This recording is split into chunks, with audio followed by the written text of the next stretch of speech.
Today, you will hear 10 real stories from grave diggers who have had experiences during their work. These stories are unique and are being shared publicly for the first time.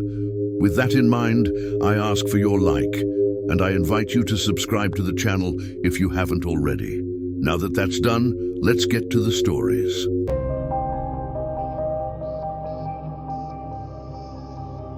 Story 1. The Man with the Hat.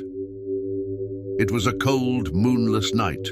I, Jose, was in charge of cleaning and organizing the graves in the cemetery as usual.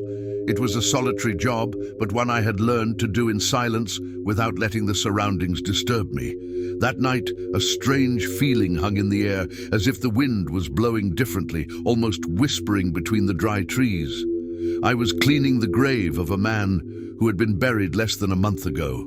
His family visited him often, but that night no one came. The cemetery was completely empty, except for me.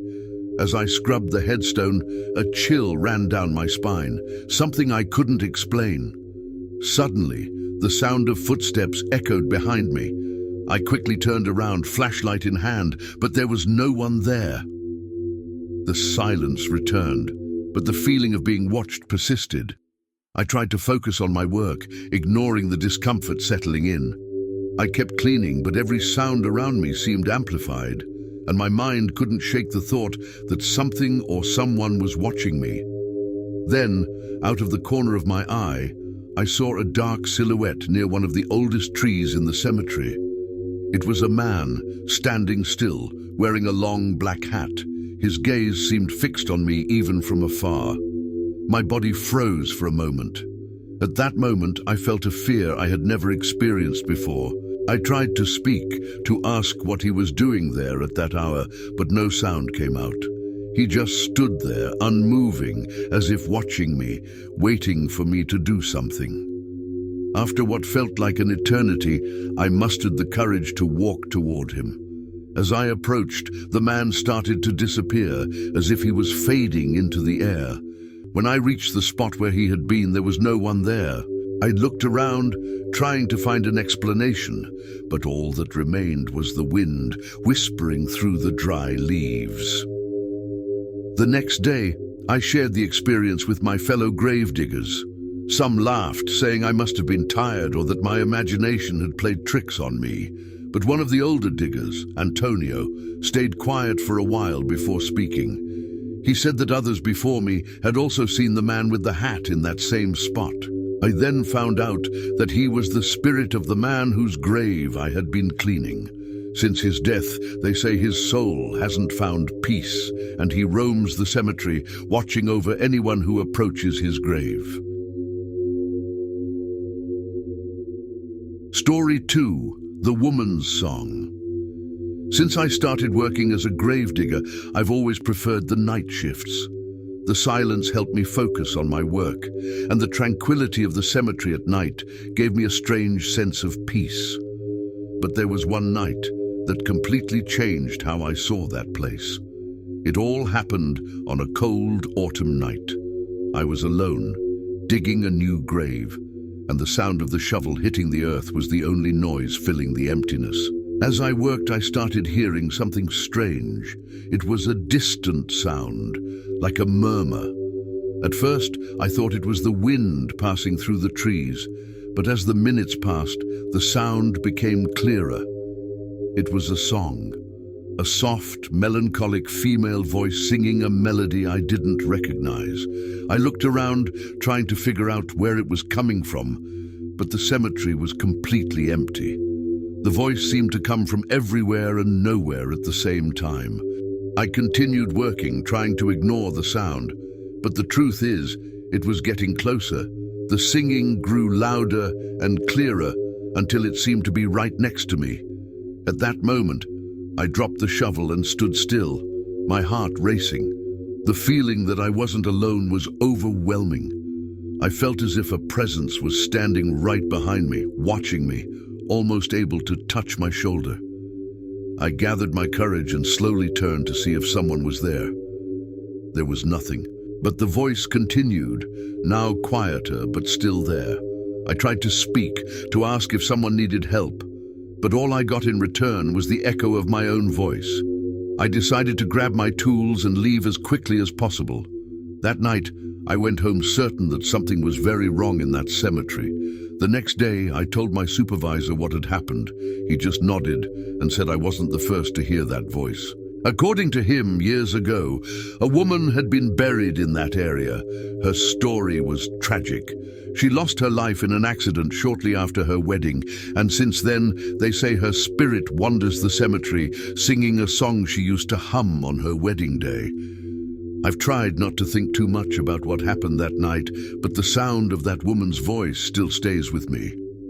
Every time I return to that part of the cemetery, I feel a presence, as if she's still there, singing her sad melody, waiting for something or someone who will never return. Story 3: The Missing Child. It was a typical winter night, and the fog in the cemetery was denser than usual. I had just finished maintaining some of the older graves and was about to gather my tools to end my shift. That's when I heard a sound that froze my heart, a child crying. At first, I thought my mind was playing tricks on me. After all, who would bring a child to a cemetery at that hour of the night? But the sound persisted, soft and steady, like someone lost, silently crying among the tombstones. I hesitated for a few seconds before deciding to follow the sound. The fog made it difficult to see, and even with my flashlight, the light seemed to be swallowed by the darkness. As I got closer to the source of the crying, I noticed a small figure sitting next to an old grave. It was a girl, her face covered by her hands. Her shoulders shook as if she were deeply saddened. My initial instinct was to run over to her and ask what she was doing there. I approached slowly, calling out to her in a calm voice, trying not to scare her. "Are you all right? What are you doing here alone?" I asked. She didn't answer. She kept crying, motionless, as if she hadn't heard my question. When I got closer, I knelt beside her, reaching out to try to comfort her. Then, suddenly, the crying stopped. The girl lifted her face, but what I saw made me step back instantly. Her face was completely pale, her eyes empty and hollow, staring into nothingness. Before I could react, she simply vanished in front of me as if she had never been there. Stunned and unable to comprehend what had just happened, I ran to the cemetery exit. My mind was racing, trying to process what I had seen. The next day, I shared the experience with a few colleagues, still doubting if it had really happened. To my surprise, some of them already knew the story of the missing girl. They say that many years ago, a child got lost in the cemetery while her mother was visiting her husband's grave. The girl was never found.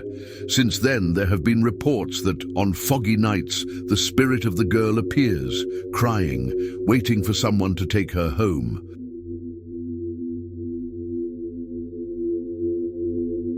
Story 4: The Living Cemetery. On another night shift, I was organizing some new graves, preparing the ground for the week's burials. The night was calm, with no wind, and the full moon lit up the cemetery, giving it a mysterious atmosphere. I was alone, as usual, when I began to notice something strange in the trees surrounding the area. The trees seemed to move, but there was no wind. Their shadows danced on the ground in an irregular way, and the leaves rustled as if something was stirring. I thought it might just be the reflection of the moon or my mind playing tricks on me, but the feeling of unease started to grow. As I watched, I realized the movement wasn't natural. The shadows seemed to come to life, stretching and extending in ways that defied logic. I decided to move away from the trees and head back to the center of the cemetery, but the sensation of being watched didn't leave me. Suddenly, I heard a dull sound, like the earth was shifting. I looked around, trying to locate the source of the noise, but saw nothing. I kept walking, but the feeling that the ground was moving beneath me was undeniable. It felt as if the cemetery was alive. The ground began to tremble slightly, and small mounds of dirt started to rise, as if something was trying to emerge. My heart raced. Was it some kind of animal? Or worse, was something buried there trying to get out? Before I could investigate further, I felt a strong pressure on my shoulders, as if something invisible was pushing me back. I ran to the safer part of the cemetery, leaving my tools behind. When I looked back, the mounds of earth had settled again, but the fear that something was alive there remained. The next day, I spoke with the cemetery's oldest caretaker, who confirmed that I wasn't the first to witness such events. He told me about an old legend that said, on certain nights, the cemetery itself came to life, as if it was remembering the souls that rested there. Since then, I've avoided working alone at night.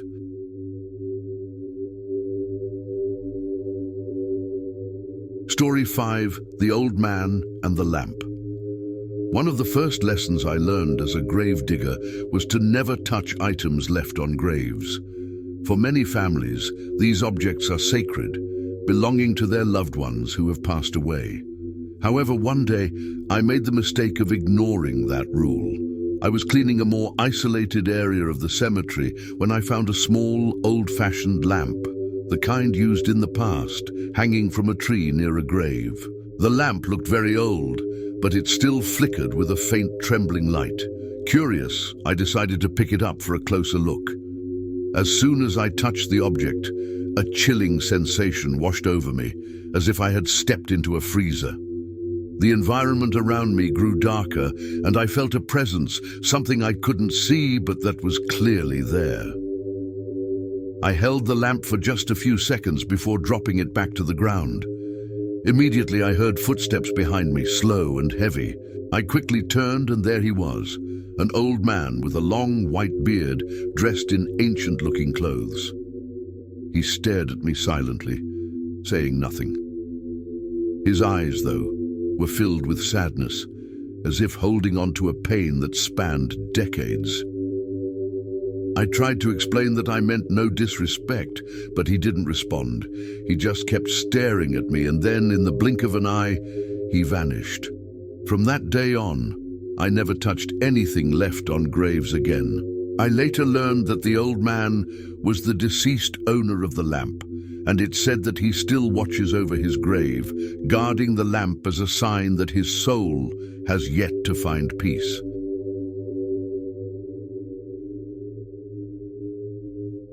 Story 6: The Couple in the Mausoleum. One of the oldest sections of the cemetery where I work is the group of mausoleums built over a century ago. Few people visit them nowadays, as the families that maintained those tombs have either passed away or moved far away. Most of the vaults remain sealed and rarely need attention. However, one night I was called to check on a mausoleum door that had been left slightly ajar, which was unusual since these places are always locked. I arrived at the mausoleum just before midnight, and the scene felt eerie right from the start. The heavy iron door was open just enough for someone to squeeze through. I slipped my flashlight into my pocket and with some hesitation pushed the door wider to see what might be inside. The air was thick and damp, as if it had been trapped for years. My flashlight revealed empty niches and marble coffins that appeared undisturbed. That's when I heard something behind me, a soft whisper, like a muffled conversation between two people. I quickly turned but saw nothing. The cemetery was as deserted as always, except for the fog that had begun to form. I approached the entrance, ready to leave and lock the door, when I heard it again. This time, it was clearly a man and a woman speaking, their voices low but unmistakable. They seemed to be discussing something, though their words were unclear. I started to back away, but my curiosity rooted me to the spot. I decided to take one last look inside, moving the flashlight slowly. Then, at the far end of the mausoleum, I saw them. Two shadowy figures standing side by side, holding hands. The man was dressed in an old-fashioned suit, and the woman wore a long white dress. Their faces were turned toward me, but their expressions were unreadable. I stood frozen for a few seconds, feeling an intense chill wash over me, as if some invisible presence had enveloped me. Before I could react, the figures began to fade, dissolving into the air until they were completely gone. I hurried out of there, locking the mausoleum door behind me. Later, I learned that the mausoleum belonged to a couple who had died in a tragic accident many years ago. It is said that ever since their spirits have wandered the area, still searching for the peace that death did not bring them. Story 7. The Sound of the Bell. In the past, when someone was buried, it was customary to place a bell beside the coffin, connected to a cord that reached the surface. This practice arose from the very real fear of being buried alive, and the cord was the last hope for those who might be mistakenly interred while still breathing. Although this custom has fallen out of use in some older cemeteries like the one I work in, these bells can still be found. One night, during my usual rounds, I passed by one of these old graves. It was a forgotten tomb, almost completely overgrown with weeds. The bell was rusty, hanging from a metal rod.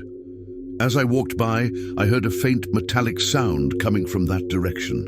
I stopped instantly, incredulous. The bell had rung. I approached slowly, trying to stay calm. It was impossible for anyone to be using it. After all, the grave was over 100 years old. I looked around, hoping to find a rational explanation. Perhaps the wind had moved the cord, or maybe some animal had interfered. But there was no wind that night, and the cemetery was strangely silent. I decided to inspect the bell more closely. The bell, though rusty, was in perfect working condition. The cord, which should have been worn by time, appeared to have been recently disturbed. A chill ran down my spine, but my curiosity outweighed my fear. I looked around the grave, and as I bent down to examine the bell up close, it rang again, this time louder. I quickly stepped back, my heart racing. The bell continued to ring for a few seconds before stopping. The next morning, I returned to the grave with the cemetery's oldest caretaker, who, upon seeing the state of the bell, commented that no one had visited that grave in decades. We decided it was best not to probe further. To this day, when I walk by, I can't help but glance at the bell, hoping it will ring again. Story 8. The Whisper in the Wind. Working in a cemetery where legends run wild in the corridors is something you get used to. However, there was one night when one of those stories became real for me. It was an especially windy night. The trees around the cemetery swayed violently, and the sound of the wind was constant. While checking some old graves, illuminating my path with a flashlight, I began to hear something different, mixed with the sound of the wind. It was a whisper. At first, I thought it was just the wind passing through the gravestones, but as I walked, it wasn't just the wind. It was a voice, a soft, feminine voice calling my name. I stopped immediately and looked around, trying to find the source of the sound, but there was no one there but me. The whisper continued, and now it came from a clear direction, an ancient grave covered in moss. Reluctantly, I approached slowly. The sound seemed to emanate from within the grave. My whole body was on alert, and each step felt more difficult than the last. When I reached the grave, the whisper stopped abruptly, as if it knew I was there. I stood still for a few minutes, trying to decide what to do. There was no logical explanation for this. Suddenly, the wind stopped completely, and the cemetery was enveloped in an eerie silence. That's when I felt a presence behind me. My heart raced, but I didn't turn around right away. I knew that if I looked, I would see something that shouldn't be there. At that moment, I decided it was better not to know. I quickly left, not looking back. The following week, I was assigned to another part of the cemetery, but whenever the wind blows strongly, the sound of that whisper still echoes in my mind.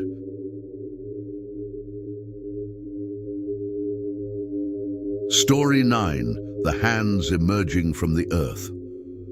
It was a dark night, and the moon was covered by clouds, leaving the cemetery in complete darkness. I was digging a grave for a burial scheduled for the next day when something very strange began to happen.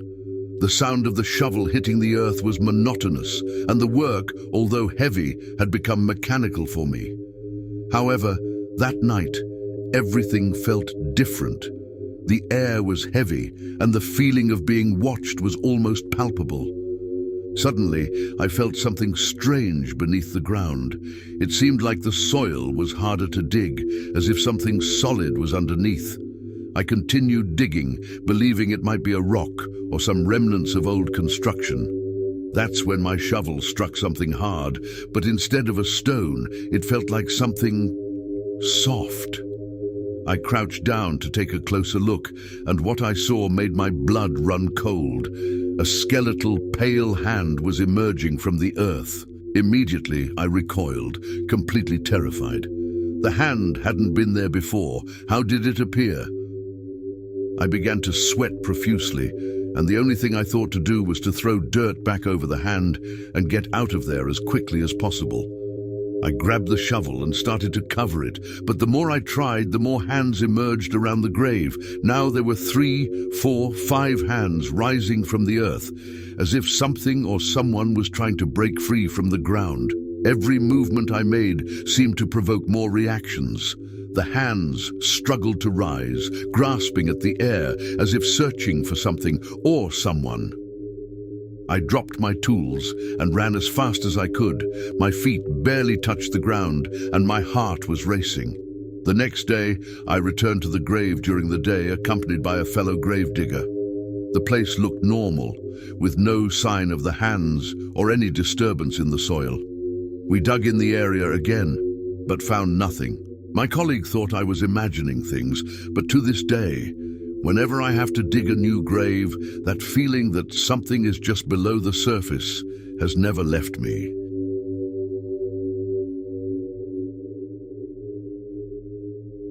Story 10. The Scream from the Well. This last tale took place in a part of the cemetery that few people know, a more remote area where there used to be a well.